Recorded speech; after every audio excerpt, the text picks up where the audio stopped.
Hello, my name is Jaye Viner. I'm a debut author launching my first novel from Red Hen Press August 31st of this year, which is not too far away. I can't do a lot of in-person events right now because of COVID, so I thought I would record a very brief reading excerpt from my novel, Jane of Battery Park, as you can see.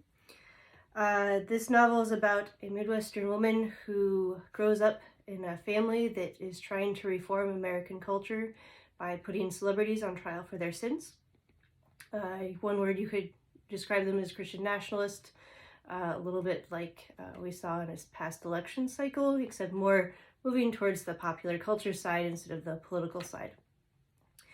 She decides that's not really her thing anymore and tries to start her life over in California, only to find out that it's a lot harder to start over when you come from such extreme cultural belief system, and trying to figure out who she is outside of that system is really difficult and challenging. And along the way, she's trying to fall in love with someone who is also one of her family's victims, so that doesn't make it any less complicated.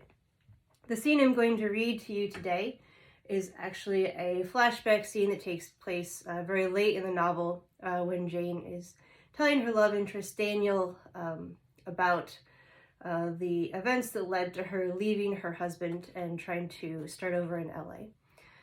It is very much grounded in my experience with purity culture, if you're familiar at all with that term, in the evangelical system specifically that was very popular in the 90s, the I Kiss Dating Goodbye purity ring. This is my purity ring, you can see. Kind of mindset, except this is a much more extreme, fictionalized for dramatic intent version, and as terrible as it is, coming from a place where women are very much controlled and their bodies are controlled and really just seen as a means to make babies, I wanted to have Jane's voice be somewhat satirical and humorous, because I think that one of the ways that people cope with trauma is laughing at their experiences in a kind of ironic, can you believe that's a real thing way. So that's kind of where we're going with this scene. 5 years and 63 days ago, Jane stood under the swaying palm trees outside the Los Angeles Amtrak station, facing the distended Edward Munch heads of graffiti figures on the side of a Mexican restaurant. It was her first clear memory of California, staring at those empty, screaming heads. She thought her nightmares had followed her. She was heavy-headed after failing to sleep on an overnight from Denver, and still wearing the thick maxi pads the nurse had given her for the spotting she'd said was normal after the procedure. While Jane stood trying to decide what she would do now that she'd arrived in the city she thought would be the most difficult place for Seth to find her, it began to rain. A miniature old lady in a red hat with matching luggage sat on a bench by the bus stop sign. If she isn't going inside, I'm not either, thought Jane. She tried to catch the woman's eye and share this moment of being women who didn't mind a little rain, who didn't mind a lot of things. Jane used to take pride in her ability to accept whatever came. She liked being the one who helped other people get what they wanted, never forcing anyone to do what she wanted or stepping on toes or hurting anyone's feelings. That's what she thought she was doing when, 2 weeks after returning from her honeymoon, Jane made a doctor's appointment that she hadn't written on the family calendar and asked for birth control pills. What Seth didn't know wouldn't hurt him, she thought. One night, her brothers and some of Seth's friends, read her terrorist family cult, had come over to hang out, meaning they were celebrating the successful trial of one of their top celebrity targets.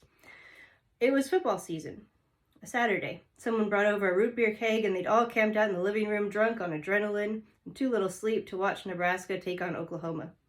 The living room was directly below Jane and Seth's bedroom, where she had been studying for her semester practicum exam. She listened with half an ear as she made flashcards. The country music station was playing a retrospective of Patsy Cline, which Jane was enjoying because she knew absolutely nothing about country music. These hours she spent studying were the only time she could choose her own music. Otherwise, Seth always had something inspirational on, like Third Day or Jeremy Camp, or the house was vibrating with one of his beloved ska bands. At some point, Jane became aware the voices downstairs weren't as loud. When do you expect it'll be? Asked Phil, always the worrier. Jane crept out of the semicircle of rainbow-colored index cards she set out on the floor and laid down beside the vent. When's the best time to conceive? Asked Seth. That's the husband. Well, just before bed, isn't it? Not during? Asked Jamal, joking and uncomfortable. I switched the pills 2 weeks ago, said Seth. So, she could be pregnant now. What's 9 months from today? June? Said Phil. They're going to score again, cried Tommy. So, no trials in June, said Aaron. We have to make sure Bones isn't distracted by being a new father and all that. He laughed. Jane had tried to form animal shapes out of the texture of the plaster ceiling. Blotches of red and blue blinked around her vision. She counted how many times they'd had sex that month. Maybe 4 times. Very slight chance of pregnancy, but still a chance. Patsy Cline sang with peppy nostalgia as Jane jumped up and ran into the bathroom. She dug through her drawer of hairbrushes, rubber bands, dusty scrunchies until she found the pills in their compact disguise. She'd never seen Seth open that drawer. Certainly, he had no reason to look way in the back, unless he was searching for something particular. And he wouldn't know to look for pills. Unless her mother had told him. As soon as the thought entered Jane's head, she knew it was true. Her mother, who barely spoke, had told Seth her secret. She'd stared out the window when Jane tried to express the pressure she was feeling to have kids, and how she hoped her mother would be the one to understand Jane needed to take precautions. She had given Jane nothing but her silence, and then she had turned around and given Seth everything.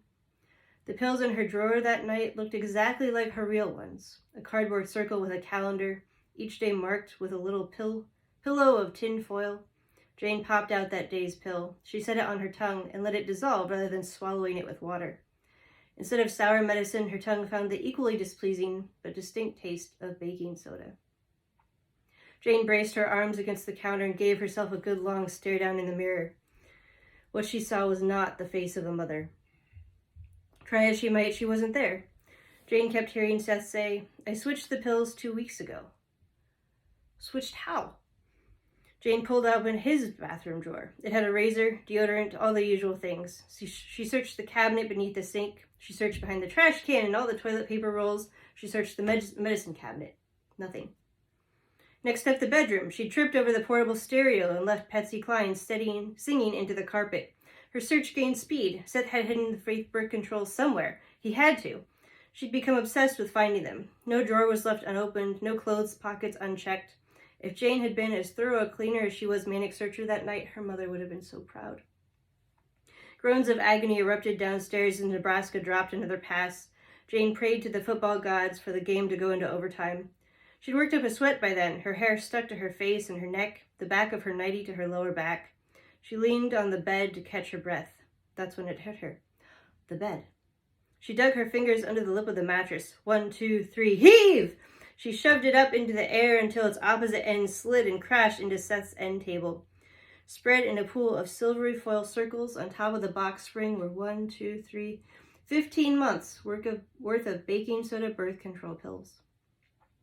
Greedily, Jane scooped them up. She pinched them together and bent them. She ran downstairs with them. Oops! Dropped one. It sailed through the air like a flying saucer. Through the entryway she went, into her husband's eyes-only nightie. Breasts bouncing, nipples ripe to cut glass, and 14 pill packs. Look what I found! Jane flung the packs up into the air, showering the startled men with her discovered treasure. Seth sprang back as if the packets would burn him. Jamal and Phil looked away in embarrassment at her indecency. Never mind the pills. Her brothers just stared. For a moment the room was frozen. No one knew what to do. Jane started crying. It was Aaron who recovered first. He stood up and motioned for the others to follow. We should leave.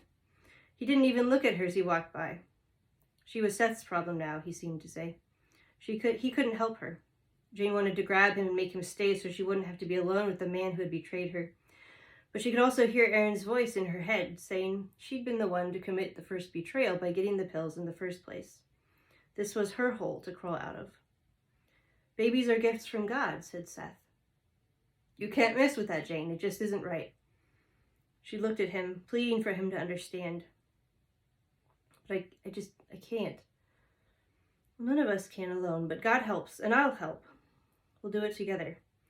He'd wrapped her in a blanket and patted her like he was putting out a fire. All right, so that's just a few pages. Jane of Battery Park is now available for pre-order. You can get it from your local bookstore, preferably. They'll order for you, or you can get it on Amazon, Barnes & Noble, etc., etc. Pre-orders very much help authors, so if you are planning to buy the book or you're at all interested in buying the book, please do consider pre-ordering. It's really helpful for distribution and helping legitimize a debut author in terms of what people want to read. If you'd like to read more, you can go to my website. Anyone who subscribes to my newsletter is allowed to have a link to the first 2 chapters to read for free, which are a little bit more lighthearted and more for the romantic part of this, what we're calling a romantic thriller. You can find me at jayeviner.com. That's JEYEVINER.com. I'm also on Twitter, Instagram, and occasionally TikTok, but I'm not very good at it, so whatever. Have a good day.